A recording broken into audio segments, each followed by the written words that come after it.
That's the WIXT-9 Syracuse. It's time now for the 9 News Mid-Morning Report for this Wednesday morning, August 16th, 1978. Good morning, everybody. I'm Peter Wiggins. Here's what's happening here.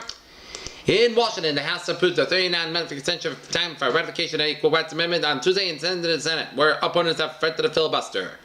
The final vote was 233 to 189. The measure was been virtually passage earlier when the House rejected an amendment to let ratify and state withdraw their approval.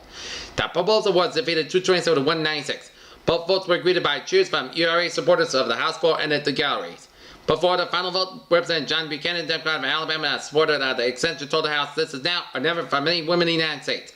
But Representative Robert McCullough, Republican of Illinois, said opponents of the extension said that the issue was not women's rights but the way amendments to the Constitution would be ratified.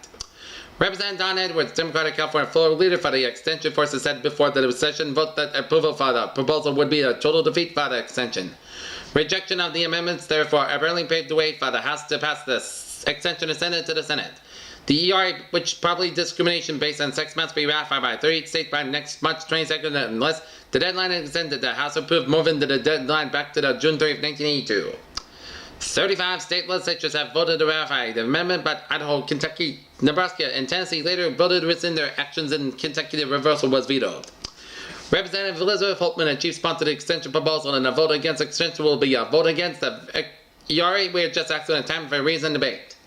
Representative Thomas Railsback, Republican Illinois, led the futile drive to allow ratifying states to reverse their stance. He argued that a one-way extension would not be fair.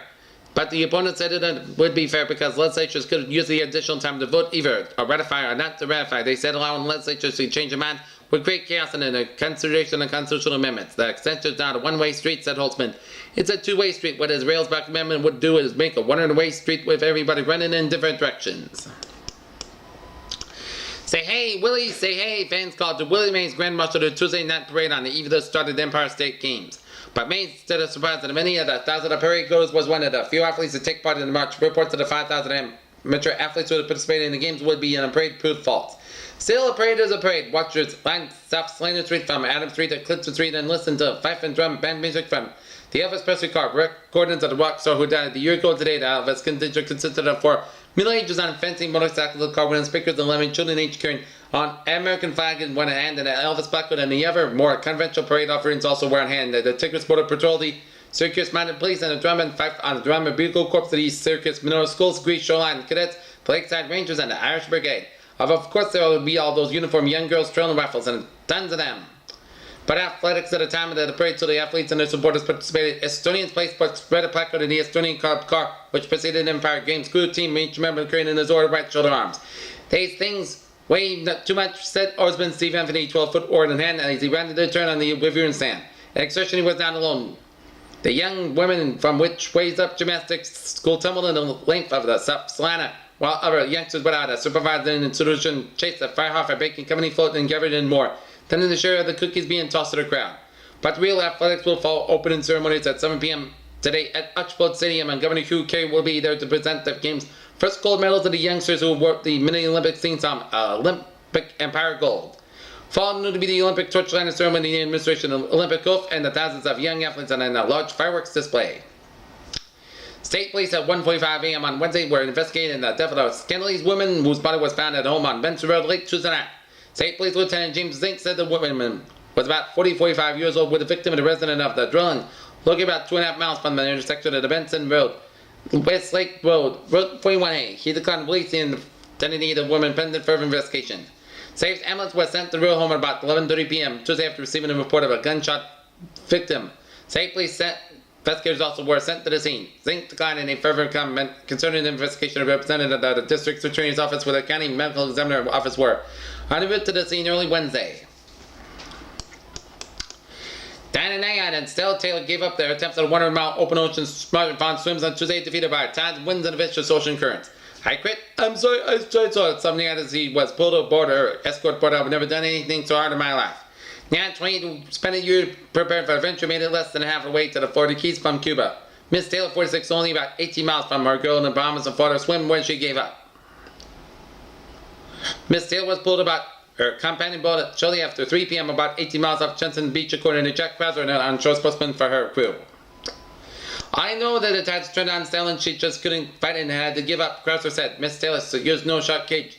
Paddles and large shipboards flanked her to the ward-off sharks. Her first out, she went to leave the water 3 times when a shark approached. The shark was killed by a boat crewman. When she reached the shore by boat, Miss Taylor said she had been afraid of the shark, but she had an arm tired. That swelled from the salt water ran in her attempt Tuesday morning. Her trainer estimated she had gone more than 70 miles per hour at 41 hours in the water, but she still not completed even at the 1 or 3 mile distance to Key West because her strong winds in the east had blown her shark cage off course.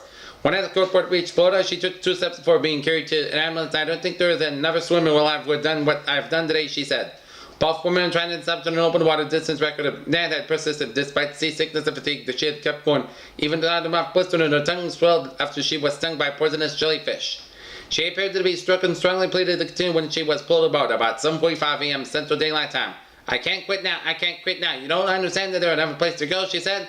A 50-yard swim won't make it. Her navigator Witch Tamula and said she had passed a crest and then appeared on hours Tuesday when salt water caused her mouth to swell quite a. She was treated with a lemon juice mixture and kept going. But afterwards, advisor Spencer Evans said the swim looked impossible. The podcast reported that there is no progress. We are going in the wrong direction, he said at 3 a.m. Come on, Kavess, who did it? Who put the 2-foot shark in the lake? Complete with a snap, rows of teeth, sandpaper, skin, and crescent tail. The shark was seen near South Bay by 14-year-old Ron Kelly at 8907, Shillman driving East Cicero. It was floating near the top, and I couldn't be sure if it was dead or alive. Young Kelly explained Tuesday night. He scooped up extreme caution. A close examination proved that the shark was dead in very fresh condition. The big bellflies were still back. Made anything equal to what great white shark in the jaws, but you certainly wouldn't have to mean in your bathtub here. The Cornell University Research Station at Sharpton was available for comment on Tuesday, but it was. As soon as the jerks would probably caught the shark on the Atlantic coast, had it frozen and kept it fresh and brought it back to dump in the Lake Nada. A shark could conceivably reach some of New York's favorite fish and all, but it never could survive the change from salt to fresh water. August answered the perennial black panther rumor did have an achievement, however. The Kelly family had a poor fishing season and Ron Shark was the first real catch. His mother Shirley had said that it would have been cooked it, but couldn't find any recipes in her Betty Crocker cookbook. And there was one more sort of fact. When Ron began his sophomore year at Cicero High School, he is going to be known as Charles Kelly. His 3 brothers and sister have already started out. In New York, is Elvis Presley dead? On August 16, 1977, a year ago today, it was the conclusion of Shelby County, Tennessee coroner that Presley, age 42, expired of a heart ailment and possibly betrayed by dietary and pharmaceutical carelessness. His fans have it no better. A year after his so-called death, Elvis lives. In Memphis, where Elvis Presley spent most of his adult life, a billboard 44 feet long and 14 feet high towers above Elvis Presley Boulevard and is dangling across from the mansion known as Graceland, where Presley centered a semi-reclusive life. The billboard, known as American Trilogy, depicts 3 phases of Presley's career. Betty Harper, commercial artist from Nashville, created the billboard. She had been drawing pictures of Presley since 1956. The billboard's eventual destination is the Elvis Presley Museum that will be somewhere in the Memphis area. The First Tennessee Bank in Memphis also features a showing of Harper's portrayals of Presley this month. Across the street from the billboard, the meditation garden at Presley's Graceland Mansion is visited by 7,000 people every week. And more than 10,000 Elvis fans will make their pilgrimages in Memphis this week, although not too far away from Trail, Mississippi, where Presley was born. Plans on being drawn to an Elvis Presley Memorial Chapel to send in the place where Presley once lived. There was also a 3-day Elvis Presley tribute at the Hilton Hotel in Manhattan, New York City last weekend. Okay, on to the weather. It'll be warm and humid according to the National Weather Service. The skies will be variably cloudy and scattered thunderstorms expected in the afternoon and evening. The high temperature will be about 90 degrees and winds will be a lot of variable. In the event of thunderstorms, the winds will become gusty. Tonight's forecast is considered warm and muggy weather. This will be about 68 degrees and chance of rain will be 30% today and tonight. Thursday's outlook is considered warm and humid weather. The high will be about 90 degrees again. There will be a chance of showers Friday and Saturday. The highs will be about 80 these days. Sunday will be part cloudy when mild with a high about in the mid-70s. And lows Friday should be in the mid-upper 60s from Friday to Sunday. Yeah? Sun will set 8:06 p.m. today. Tomorrow morning, 6:12 a.m. All car lights should be on 8:06 p.m. today. Right now at Syracuse Airport at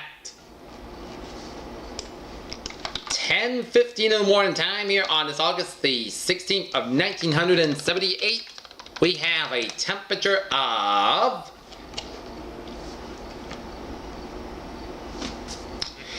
81 degrees, CDX 85, Newport above 71 degrees, humidity 72%, barometer 29.93 inches, visibly 4 miles, wind south with a 9 condition, drizzly skies.